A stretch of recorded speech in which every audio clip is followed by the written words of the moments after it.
control at the timeout! NBA had control at the timeout!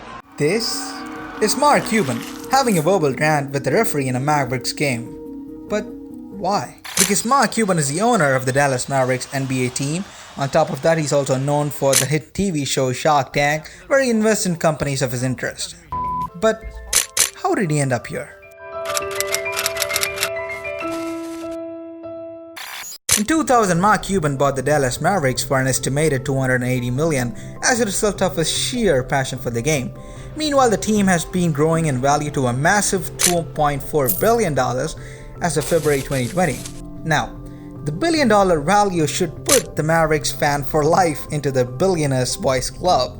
But he got into that club way long back. When Mark was in college pursuing business administration, he got this great idea to rent a bar which was on sale, but there was one problem: he did not have the money, meaning he had to seek an investor. That's where a friend of Cuban agreed to fund the idea by giving $15,000. Late 1979, loaning Mark $15,000 so he could buy a bar in Bloomington. And that would mark the first successful venture of Mark Cuban, as the bar became the talk of the town eventually. But Mark Cuban wouldn't stop there. Because fast forward a few years after failing to survive as an employee in different companies, Mark started his own software company called the Microsystems. On a collaboration with his brother, he ran the company for a few years. Now what would happen next will serve as a precursor to the future of the entire Cuban enterprise. In 1990, after 8 years of running Microsolutions, Cuban sold the company to CompuServe for an estimated $6 million, of which Cuban pocketed $2 million,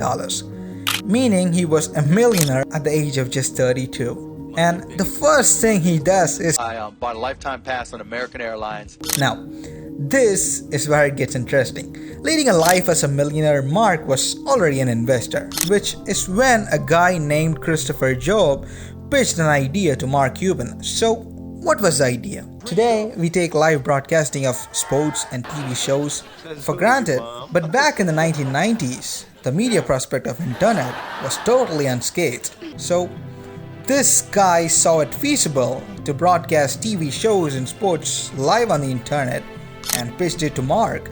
From then, it was just the perfect dream, because Mark Cuban and his college friend Todd Wagner teamed up together, took over the idea and started AudioNet, which was later changed to Broadcast.com. The website was a total hit and the stock also did very well. If only that was enough, because Yahoo eventually bought Broadcast.com for a whopping $5.7 billion, which put him in the Billionaire Boys Club.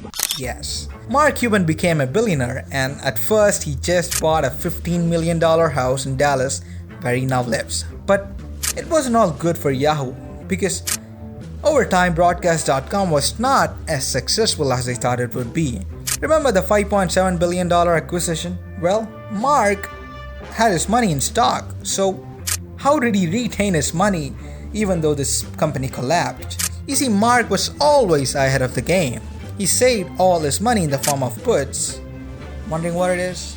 Well, here is Mark explaining it. What's called calls on Yahoo, which gave somebody else the right to buy it at a higher price. And I used that money to buy something called puts, which meant if the stock dropped below a certain point, I was able to sell that stock at the value of the put. Mark was totally on the game as he's in the tank. PR web, press releases. I'm out. I am so out. Thank God he's out. I am so out. And not only that, Mark has made over 42 deals on the tank, investing millions of dollars and diversifying his business. But he's not all work and no play, because he has his fair share of fun too. Let your mind and your body be free. Dance with me. Who's more handsome, you or me? Me. He's telling the truth. So, you do see he's in the Billionaire Boys Club. And there's one other person who's also in that club, and Mark and him don't get along that much. Well, take a look at this. It's Donald! Your companies fail so often, you must have gone to business school at Trump University! Oh, Donald, he just dropped you like one of your first two wives. Now, when it comes to fancy toys, Mark is no stranger. He has over 3 jets, one which he has for his personal use, and then one for his players of Dallas Mavericks, which helped them to relax with huge legroom, and then a 300-foot yacht. Why? Well, no reason. He's just rich. And that's enough. But all this does not compare to the passion that he has for the game. Because ever since Mark bought the team, Dallas has maintained a great win-lose record. Because before that, the team was a total disaster. In 2011, when the team won the championship, the entire fans paid their respects for him in a startling way. We had the ceremony inside the building, and all of a sudden this chant broke out, "Thank you, Mark. Thank you, Mark. Thank you, Mark."